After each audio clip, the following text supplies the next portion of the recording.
L'art, c'est une forte énergie qui peut vraiment pénétrer l'humain et qui peut lui donner la bienveillance, qui peut lui ouvrir les yeux sur beaucoup de choses. C'est un véhicule pour diffuser l'amour, par exemple. Et ça peut sauver le monde, on est d'accord. Tout à fait.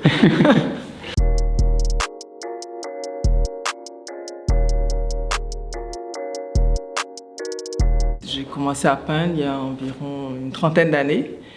Architecte au départ, j'ai fait mes études d'architecture ici à Paris. Et puis au moment de l'embargo en Haïti, comme je n'avais plus de travail en tant qu'architecte, j'ai commencé à peindre juste comme ça pour me soigner du stress, etc. Et bon, ça a pris une ampleur très vite. Et très peu de temps après, donc j'ai été appelée à représenter Haïti dans des expositions internationales. J'ai commencé à peindre avec une technique que je me suis inventée pour que je maîtrise, que j'ai développée et qui ne m'a jamais quittée.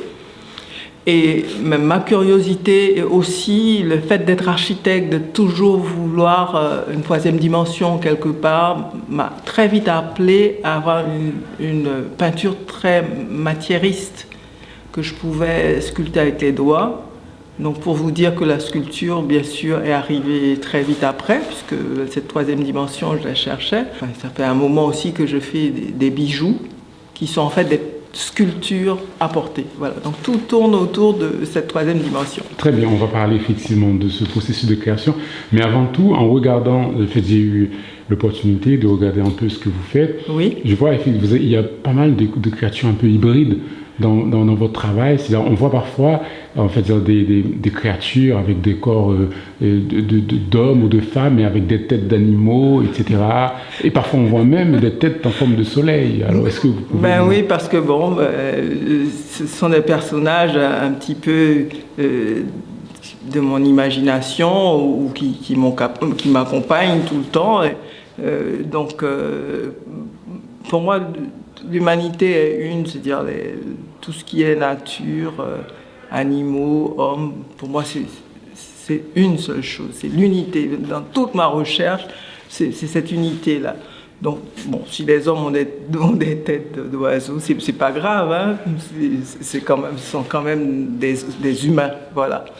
Donc, c'est un petit peu cette façon de voir le monde, une façon un peu onirique, et, je sais pas, peut-être parfois même ironique, hein.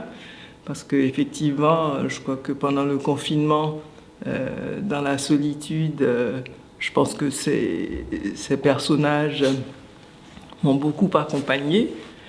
Et effectivement, parfois, ils prenaient des formes assez drôles.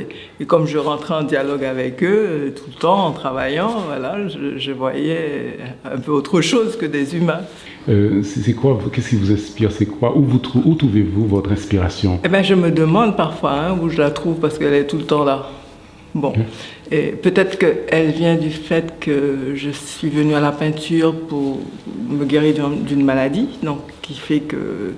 Donc ça a été un moment où j'ai trouvé la peinture comme un support, donc comme une sorte d'évasion dans ma tête, et que ça m'a permis de gérer ce stress qui me rendait malade, et ça m'a guéri. Est-ce que c'est pour cela que donc je reste connectée souvent pour être dans le bien-être, quoi? Et est-ce pour cela? Donc l'inspiration, elle est multiple. Et elle est très présente, très présente. Tout le temps, je travaille tout le temps. Et il me faut tout le temps exprimer quelque chose. Et dès qu'il y a une émotion qui est un petit peu forte, tout de suite, c'est par les mains que ça sort. Donc ça doit venir de là. Il n'y a pas une part d'enfant dans vos réalisations? Il n'y a pas cette imaginaire enfantine? Oui, je crois, parce que bon, ça m'est arrivé qu'on me dise que c'est comme si je jouais avec mes poupées et que j'installais les oiseaux. Oui, peut-être, mais bon, pour moi, c'est l'univers que je fais tourner autour de moi. Mais bon, ce côté enfantin, oui, peut-être, j'ai eu une enfance heureuse, donc peut-être que aussi, pour traiter la maladie, je suis retournée à cette période. Alors, c'est quoi la part haïtienne dans vos créations? La part haïtienne, je pense qu'elle est partout, parce que, premièrement, c'est dans l'ADN. Et la part de la spiritualité haïtienne qui est présente, bon, se retrouve dans mon travail. C'est-à-dire que j'ai été élevé en Haïti, jusqu'à mes études universitaires. Je suis retournée vivre en Haïti après les études universitaires, donc j'étais imprégnée par ma vie en Haïti.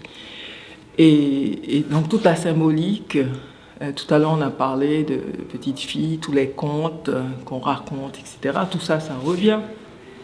Et donc la partie haïtienne, je pense qu'elle est là, elle est présente, et parfois malgré moi. Okay. Malgré moi. Et le vaudou, est-ce que ça vous a inspiré? On va en venir, parce que tout de suite, je vais vous dire que tous les jours, je découvre cette part du vaudou qui est dans mon œuvre sans que je la connaisse. Et là, j'ai eu l'occasion à cette expo de recevoir des Béninois qui m'ont tout expliqué de ce que je faisais, inconsciemment. Donc, alors, je leur ai dit, mais vous savez, je ne suis pas vaudouisante, et ils m'ont répondu, c'est dans votre sang. Voilà, donc c'est la réponse que je vais donner. Parce que ce n'est pas la première fois qu'on me pose cette question, étant haïtienne, et que parfois, effectivement, il y a des symboles qui peuvent dire quelque chose par rapport au vaudou. Je n'avais pas de réponse, maintenant j'ai leur réponse. Et voilà, c'est dans le sang, c'est dans l'ADN, donc ça ressort de toute façon. De toute façon, vous savez, les énergies, le vaudou c'est l'énergie, les énergies elles sont partout. Et une fois qu'on arrive à les exprimer, la personne les ressent. Et c'est dans ce ressenti que souvent, de la part de la personne qui regarde, que moi je comprends ce que j'ai fait.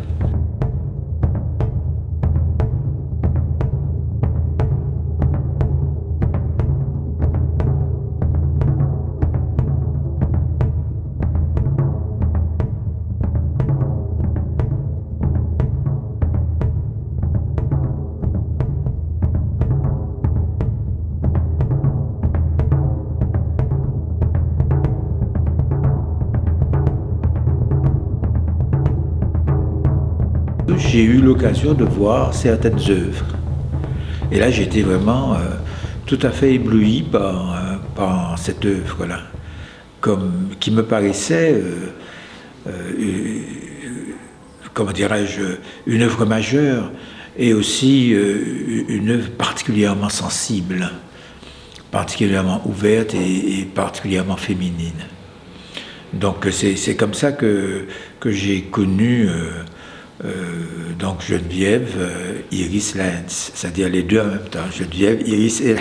Alors vous faites une différence entre les deux? Oui, je fais une différence entre les deux. D'un côté, nous avons une personne humaine, une femme d'une grande sensibilité, générosité, ouverte au monde, mais de l'autre, nous avons là aussi une femme, mais qui a été, comment dirais-je, qui a été interpellée par la lumière, autant que par la luminosité. Je fais une petite différence là-dessus, qui a été interpellée par la lumière, et qui a été interpellée par la lumière au plus secret de sa chair, c'est-à-dire dans son regard. Or, le regard, évidemment, et l'effet regard est tellement important pour un peintre. Et je crois que là, nous avons une autre personnalité qui s'est créée, à partir j'allais dire, d'un drame de la vision.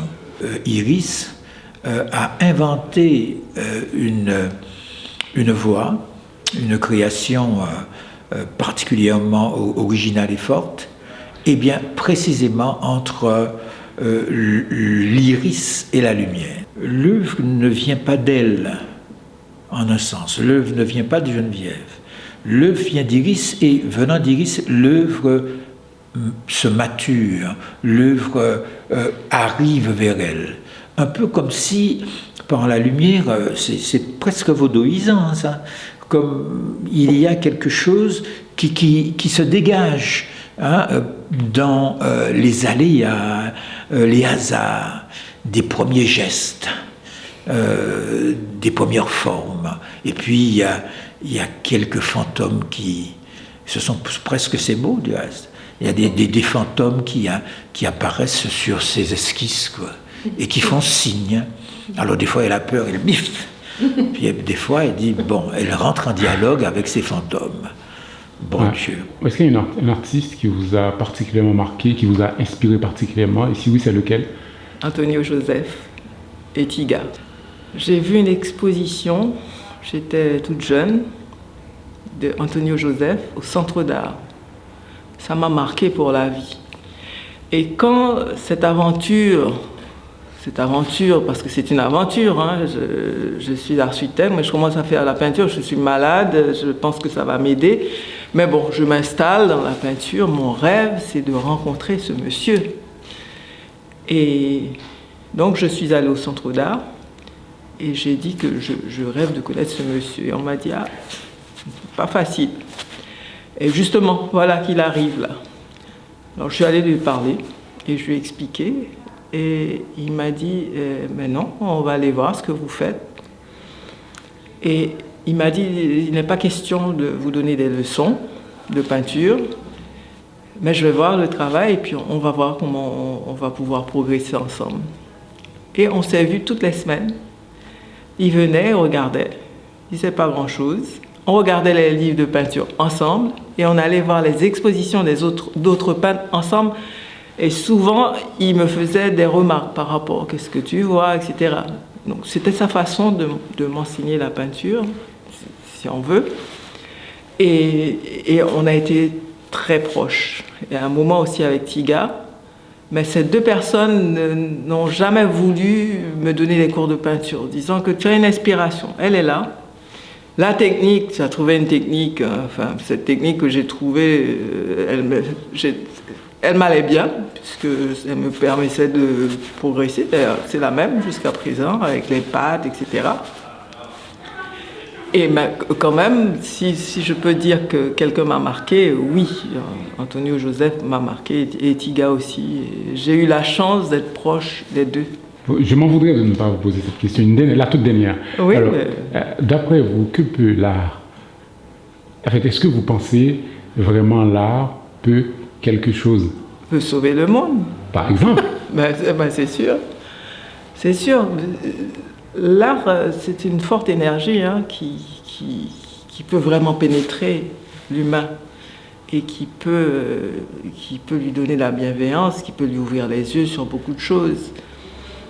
Et maintenant, on a la chance quand même qu'il y ait tous ces médias, qui est la toile, où tout le monde a accès. Bien sûr, c'est pas tout à fait pareil quand on voit une photo et quand on voit l'œuvre. Mais le message de l'œuvre, elle passe. Et je pense que en mettant l'art comme ça, que tout le monde puisse avoir accès à ça, ça peut effectivement changer beaucoup les mentalités et beaucoup les énergies surtout, apporter beaucoup de bienveillance aux gens. Et c'est un véhicule pour diffuser l'amour, par exemple. Et ça peut sauver le monde, on est d'accord. Tout à fait.